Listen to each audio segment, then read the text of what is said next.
Talk TV. We're putting a spotlight on creativity.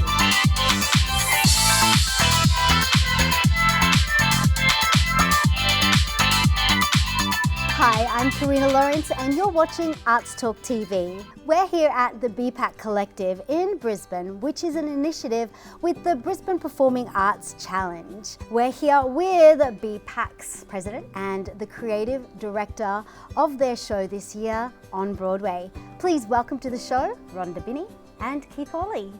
Howdy. Hi, Karina. Hi, great to have you on the show.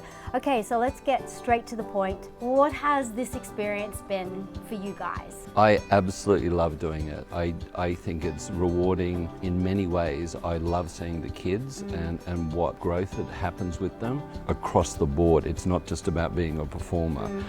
I try to give the kids as much opportunity to grow and learn from all other professionals and be respectful and really understand that there's so many jobs that go into what we're creating. And you see these little light bulbs go off and it's just wonderful. Yeah. For me, it was an idea that I had that I took to the committee a couple of years ago. And with BPAC, our whole intention behind everything is to try and encourage education and participation within the arts and to try and get as many students from all over the country and indeed internationally involved, and finding other avenues of how to educate them, not just the standard competition sort of circuit. So this is a way then of showcasing and introducing the students to the professionals who are current in the industry, who know how it runs, and learning all those extra things that you don't learn in your school situation, because it's not the same as being in a real show with real professionals, you know. Like you just see this sort of tentativeness and then all of a sudden there's like, oh, they feel safe, which we really want to create for them, to feel safe to explore these different opportunities, the little things that they haven't touched on before. And all of a sudden you see this sort of arc sort of happen. It's really wonderful. Maybe in other areas that they probably weren't aware of in themselves, because they've all come from different schools as well. So there's different types of ways of training and methods and ideas. And so therefore you're with somebody else with maybe a different way of learning something. And because we treat them all equally, and you can sort of see maybe someone you least expect sort of step forward out of them, and you're like, oh wow, and those little blossoming moments. Having gone through like a 40-year period of my life of running a dance school and having one regionally and seeing what the challenges were for those regional kids, there's a lot of talent out in the regions. And I'm thrilled that there's so many regional kids getting involved in this and they're getting just hands-on, which they normally may or may not have, but usually it's very difficult for their families to get them there and be involved, you know. So by providing these opportunities as scholarships for the kids, the parents are not having to pay for the tuition part of it. It makes it affordable for those families who perhaps maybe couldn't do the fees, plus the travel, plus the accommodation and everything else. You know? And it's still obviously showcasing their standards at the highest entity, because it's audition only by online submission. How do you go through the process? Are you aware of the show, content, what you're needing cast-wise? What are you looking for? Last year was more cabaret-based, and this year was musical theatre. So of course you're just looking like in terms of their audition sort of portfolio that they had to submit, needed to cover like a monologue and a song and a routine or whatever. And it was interesting, again, they all submitted online, which is now a lot more sort of what's going on in the world, the way it's going on. And again, it's interesting to see who responded to what and what ability you saw come out at different times. And it was like any sort of casting process, you sort of think, I think there's something there in maybe an acting sort of format. The dancers may be a little weak, but that's great, no problem. We're doing musical theatre. The way people maybe wrote, how they wrote and approached it, I think that's important to learn. And last year we had them from Adelaide all the way around Victoria, New South Wales, Queensland, and this year all over New South Wales and all over Queensland. So it's The word obviously has been spread around, perhaps by those who took part last time, and they've all rocked up again for, you know, Wanting more. round two. Yeah. Wanting more, yeah. And quite often the answer, like, what's been your most favourite thing so far? A lot of them said getting to perform beside real professionals, getting to stand beside them and behind them and be on stage with them. Okay, so Keith, just touching base on your expertise, Brisbane-based initially. Yes. Yes, and you've performed in musicals such as West Side Story, La Cage aux Folles, Sugar Babies, as well as numerous television shows and commercials. Yes. Expertise as an international teacher and Yes. choreographer and creative director, working in Hong Kong with professionals such as Diana Ross, Hugh Jackman, Arthur Lawrence, Kylie Minogue, Rhonda Birchmore, Tom Bellinson, and you even choreographed Kelly Abbey in Sweet Charity. Yes. How would you say you would rate the experience on that real professional level to something like this, which has happened in a very small window of time? I treat it the same because I think that's what the experience is about. Yeah. I do really push. I think it does pay off in the end.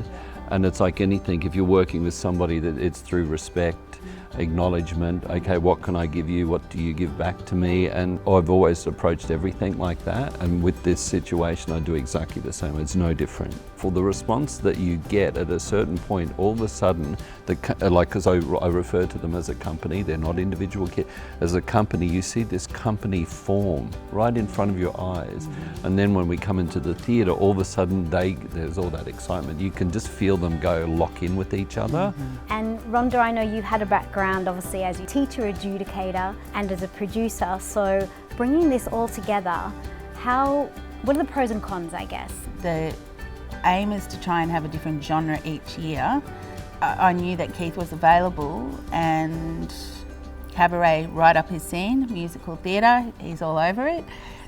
We have different creatives coming in, and we've got, through our industry, we've got connections to people in all the different genres. What I would like to say is BPAC's behind it and producing it, but it's been really fabulous to have the support of some of the local dance schools in Brisbane, providing the stools we're sitting on, the props and sets.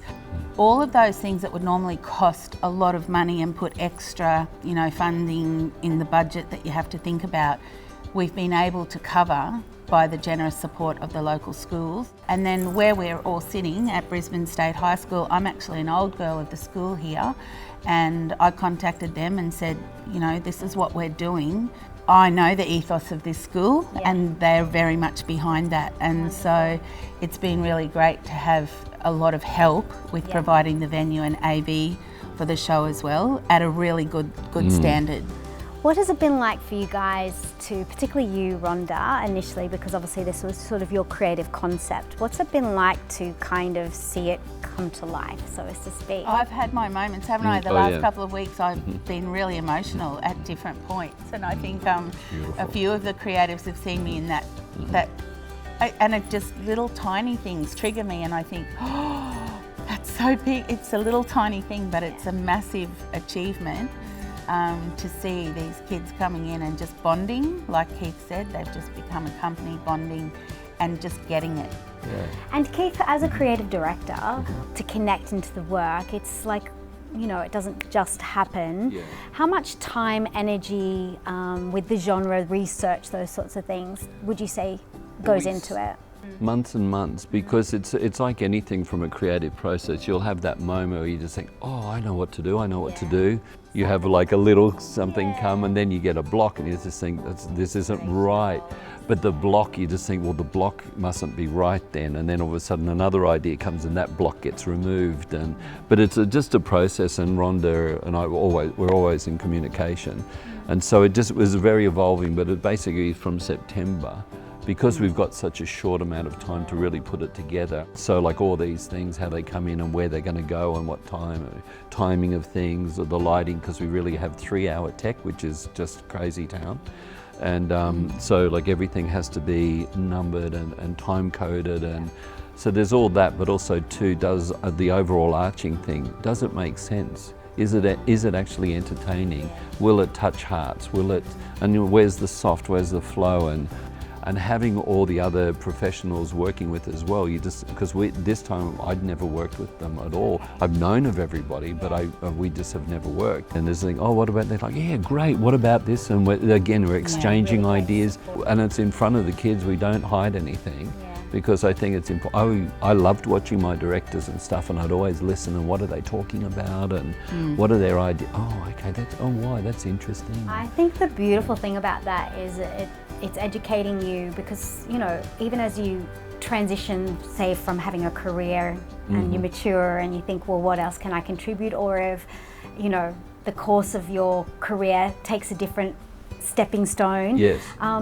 You have the ability and the awareness to the know-hows. I think that's the biggest gap, is people come up with incredible creative ideas, but the how-tos. And I was saying that to one of the other creatives this morning, actually. We were chatting and I said, I don't go, what do we have, what can we do with that? I say, what do we want?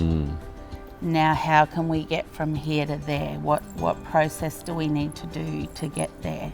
Well, congratulations. The show was awesome, thank you. entertaining, Thanks, beautiful to see, the vibrancy and just that bug, the joy, the sheer joy and excitement in the performers. And I think you guys have created an extraordinary little opportunity that I hope continues to grow and flourish as it deservingly. Thanks, Very nice Serena. of you. Thank you very much. True. It's true. Do you want to do our shutter speed? Okay. What's the most favourite thing about being creative to you guys? Expression. Yeah. Sharing. Yeah. Person you most like to meet? Oh, I need an hour for that. Mine's always been Fred Astaire. I know he's long gone now, but that's who I would love to meet. Ooh, what would you ask him?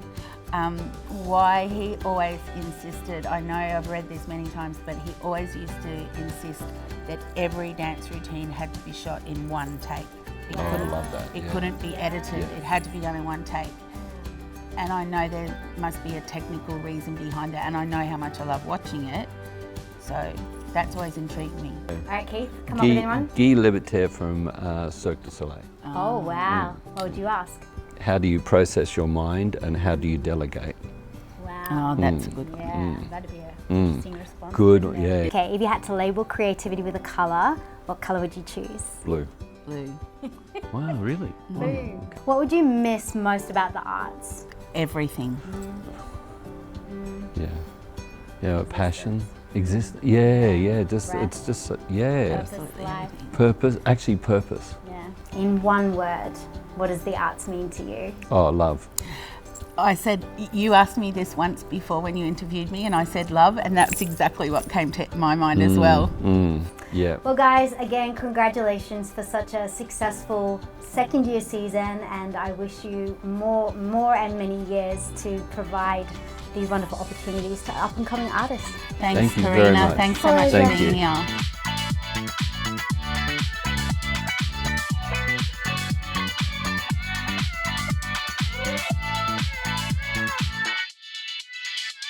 Thanks for joining us. We look forward to seeing you at our next episode.